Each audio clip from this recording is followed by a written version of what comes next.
Japon fait-moi peur, un podcast consacré aux histoires d'épouvante 100% japonaises. Je m'appelle Sabrina et je vous donne rendez-vous ici chaque semaine pour découvrir des légendes urbaines, creepypasta et autres histoires mystérieuses tout droit venues du Japon.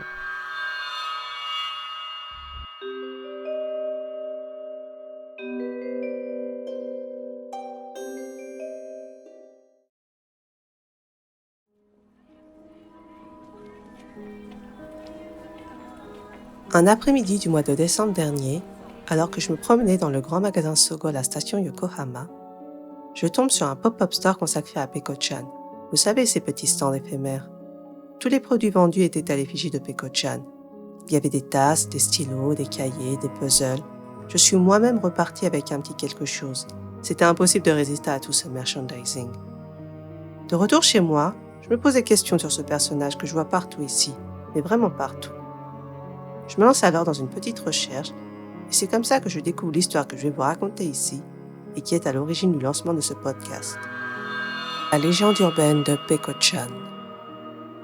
Alors Peko-chan, c'est une mascotte, mais pas n'importe quelle mascotte. C'est celle des confiseries Fujiya, et surtout des fameux bonbons Milky que tout le monde connaît ici. Fujiya a sa propre chaîne de restaurants, des pâtisseries, des produits vendus dans tous les supermarchés du pays. En bref, c'est une grosse entreprise japonaise dont il est impossible d'échapper visuellement, et c'est Peko-chan qui en est l'image. Peko-chan, c'est une petite fille aux cheveux bruns, avec des couettes de chaque côté attachées par des rubans rouges, parfois bleus. Elle porte une salopette rouge sur un haut de couleur jaune. Elle est très cute avec de grands yeux très pétillants, des joues bien rondes, un grand sourire et elle tire en permanence la langue.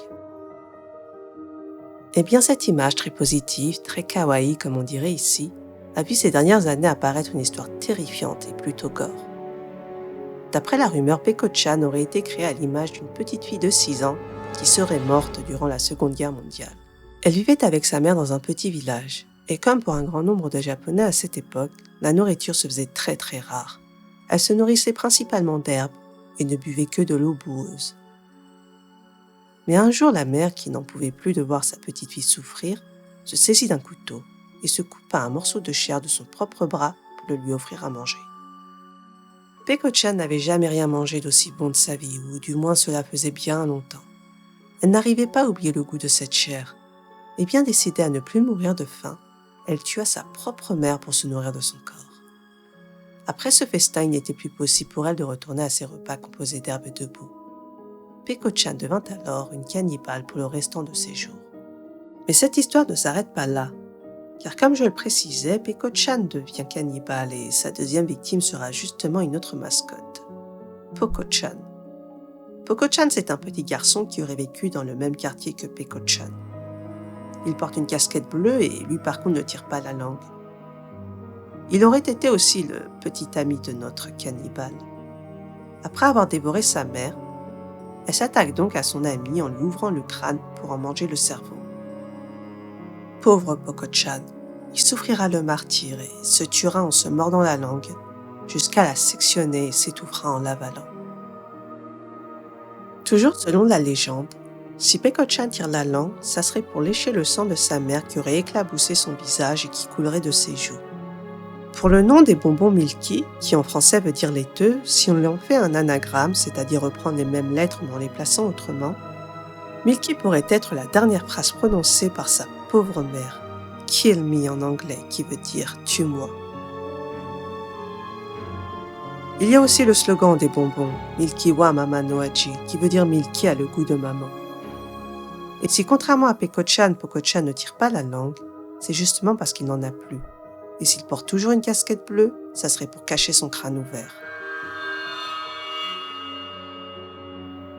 Oshimai. Et oui, c'est déjà la fin de cette très courte histoire.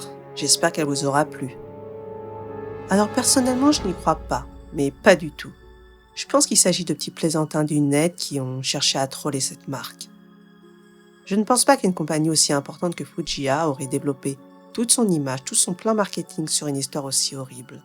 Mais depuis que j'ai découvert cette légende, je ne peux pas m'empêcher de regarder Peko-chan différemment. Je l'imagine toujours un peu plus dark, très loin de l'image kawaii qu'elle véhicule.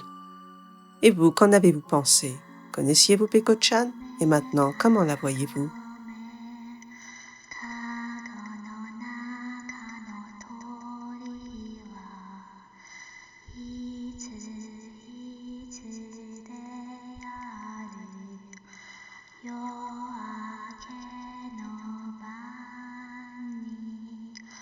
すると亀が滑った石尾の正面